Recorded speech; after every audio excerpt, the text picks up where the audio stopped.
Japan Makes Me Scared, a podcast to the chilling realm of Japanese horror stories.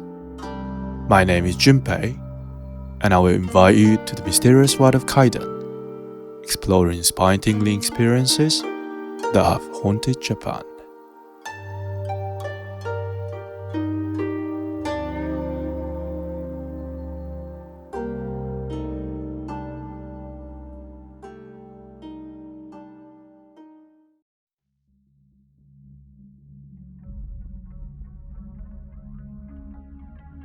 Konbanwa minasan. Welcome back to another episode of Japan Makes Me Scared. I'm Junpei, your host, and I'm gonna share various horror, scary stories of Kaidan in this podcast. The time of recording this episode is around late March, but you know that this is when sakura trees bloom. You know sakura is a Japanese cherry blossom with beautiful pink flowers that symbolize Japanese culture. So you may have noticed them somewhere in pictures, films, or even animes. To me, as somebody who grew up in Japan for my entire childhood, sakura has something more than just being beautiful. And this comes from the Japanese school year. In Japan, the school year starts in April and ends in March. So when sakura blooms, it's usually also a time when you have to say goodbye to your past and hello to your future life. You know, you're leaving your old school and friends and starting over something new. I finished school quite a long time ago, so there's not much of a tradition around March now anymore. But sakura still brings me something nostalgic about my feelings from my school time. By the way, today's story has nothing to do with sakura. I just thought it would be cool to talk about seasonal topics in a good mood. So if you think you've got the wrong channel, don't worry. This is not a soft culture exchange podcast. This is a hardcore, scary podcast channel, and there's a scary story ready and coming right away. And today's story is about a frightening experience that happened in a love hotel. So let's quickly change the mood to scary mode, and here goes the story.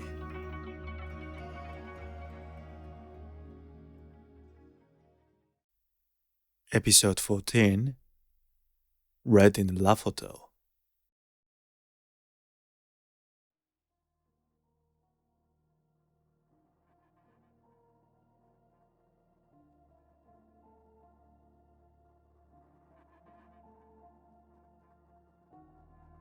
This story is originally from Issei Kunisawa.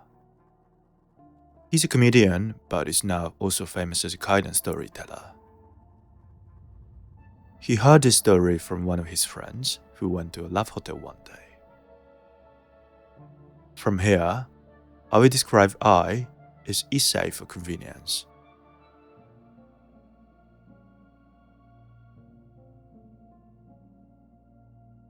I have a friend called Nishiyama-kun. This Nishiyama-kun, first of all, I want you to know what kind of guy he is. He's a monster of a sexual desire. He's a boy who is always chasing after women. He's not that young, but restless, and when we meet up, he only talks about women. One day, he went to a gokon party. Gokon is a Japanese-style blind date where a group of men and women gather to look for their partners. But that gokon party was more like a gathering of men and women who wanted to do business right afterwards. After a certain amount of time had passed, "Hey, we'll leave first." And "We're leaving too." Like that, 2 couples left. Then the third group, Nishiyama-kun and the girl, could also get out. Let's call this girl Miki-chan for now. The 2 of them went to karaoke and had a good time. And when they left there, they were soon in an area full of love hotels. As I said before, Nishiyama-kun is a kind of womanizer, so he said, half joking, half serious, like, "Hey Miki-chan, let's go to Love Hotel." And she was not too upset and said yes. But even though they went around to several Love Hotels, all of them were fully booked, so they couldn't get in. After walking around for a while, Miki-chan said she was tired and wanted to go home. Nishiyama-kun thought that it would be a waste of a great opportunity if she left. So he called his friend who had left the Gokun party with another girl earlier. When he asked which hotel they were at, they told him about one hotel. Nishiyama-kun thought, we might be able to get into that hotel too. Then he decided to go to that hotel. While desperately searching, they found one old love hotel. Usually when you think of love hotels, you think of beautiful places with a castle-like design, or like modern stylish design. But that hotel was a bit like an old building. So when Miki-chan saw it, she was a bit reluctant and saying, "It's not a very nice place." Honestly, Nishiyama-kun felt the same. But, he's always desperate for girls. So he countered, saying, "Well, it may look bad from the outside, but it's the same once you get inside." Still, Miki-chan didn't seem to get on board. So he asked her why. Then Miki-chan said, "Because look at that window over there." When he looked in the direction she was pointing, there was a woman dressed in red standing in the window on the third floor of that love hotel. And the woman seems to be sticking to the window and looking at them. When Nishiyama-kun saw this, he was horrified too. However, he was more interested in going to the hotel than that. So he said, "Don't worry, is that woman just a pervert? She must be the type of person who shows her play to the outside, isn't she?" Miki-chan heard that and giggled. Then she finally agreed to go to that hotel there. So they went into the love hotel. Most love hotels these days are where you look at a panel and choose the available rooms yourself. But that love hotel was very old. That could be why the receptionist gave the key without selecting the room, and they went straight to the room then. When they got to the room, immediately he had a weird feeling. Of course, it was the fact that the hotel was old, but it was also the feeling that the atmosphere of the room as a whole was just uncomfortable. Miki-chan probably felt that atmosphere too. She was wandering around the room, looking somewhat restless. When she got close to the window pane, you heard her say, "Oh no." Nishiyama-kun asked, "What's wrong?" And she said, "Isn't this place where the woman in red was standing?" What? When he went to the window pane and looked down, he felt that it was indeed the same place they had just looked up at from the outside. They both got scared and looked for the woman in the room to see if they could find her. They looked under the bed, in the bathroom, and in the bath, but she was found nowhere. Once they tried to calm down, they turned on the TV. There was a comedy show or something, and Miki-chan seemed to like the show. After watching it for a while, the mood between the two kind of relaxed. Then, they decided it was time to go to bed, and, well, they had their business done. When they finished it, they were both tired. They had been at Gokun party and had a lot of drinks, and the hustle and bustle, so they both fell asleep on the bed immediately.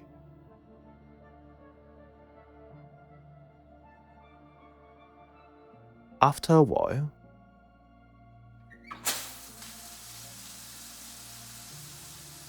Nishiyama-kun heard the sound of a shower that woke him up. Oh, Miki-chan is taking a shower? I guess it's time to leave the hotel. He was half asleep and thinking about that.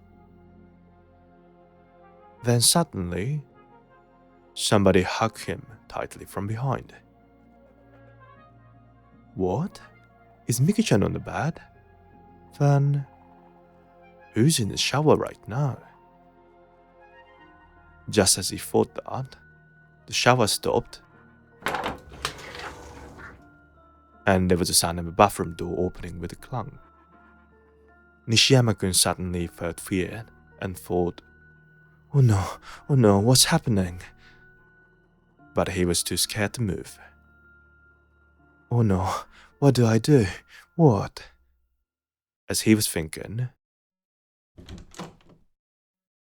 the bedroom door opened. But the one who came in there was Miki-chan, who had a bath towel wrapped around her. Nishiyama-kun was confused and saying, Eh? What do you mean? Miki-chan also said, Huh? Who is that girl? Nishiyama-kun looked back a little and saw a red dress. Both of them panicked and ran out of the room, half naked. What was that woman there? She was wearing red. And they were both quite upset. When they were not sure what to do, Nishiyama-kun just remembered that his friend was also staying in the same hotel. So he contacted him and went to their room and explained the situation.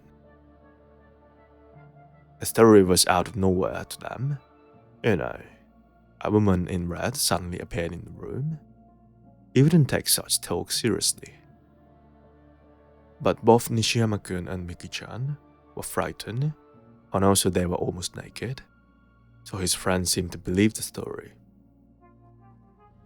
Anyway, their luggage was still in their original room, so they decided to go back to get it.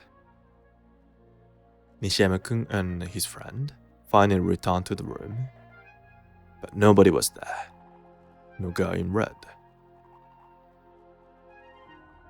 This hotel is a love hotel in Kabukicho, Shinjuku, Tokyo.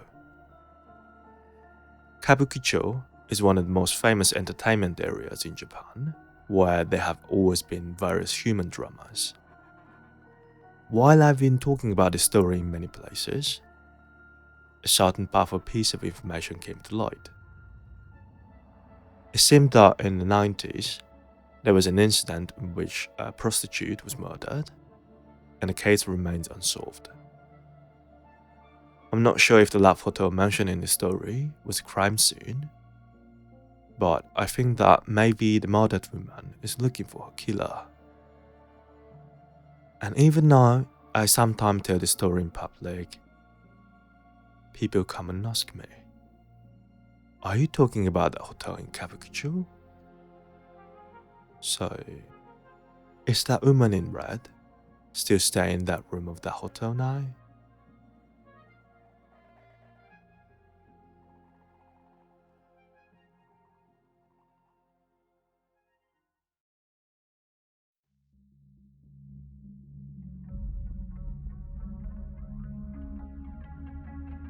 Oh, Shimai, thank you very much for listening to the story.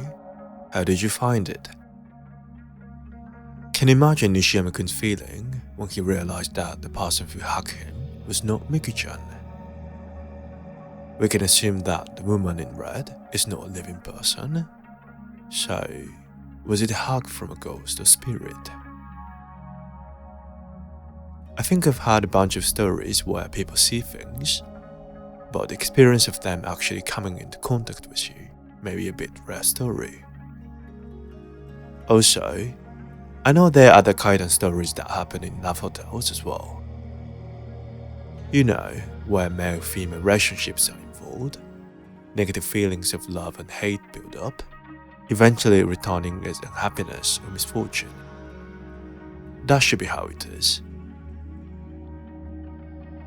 Anyway, do you have any theories or thoughts on this story as well? I've got a Discord channel where anybody can join and share thoughts and theories. Of course, I'll be there as well. I'm gonna leave a link in the description, so please join and enjoy the interaction if you would. This podcast, Japan Makes Me Scared, is available on almost all popular podcast platforms like Spotify, Apple, YouTube, or Amazon Music. Also, if you push the follow button on the app of your choice, first of all, for me, it will be a huge support and motivation. And for you, you will not miss notifications for the future episodes. So please consider following my podcast as well.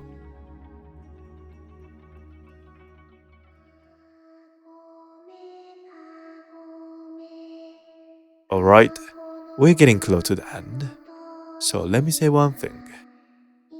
Arigatou gozaimasu again for listening to my podcast, Japan Makes Me Scared, and sayonara for more chilled and thrills next time. Bye!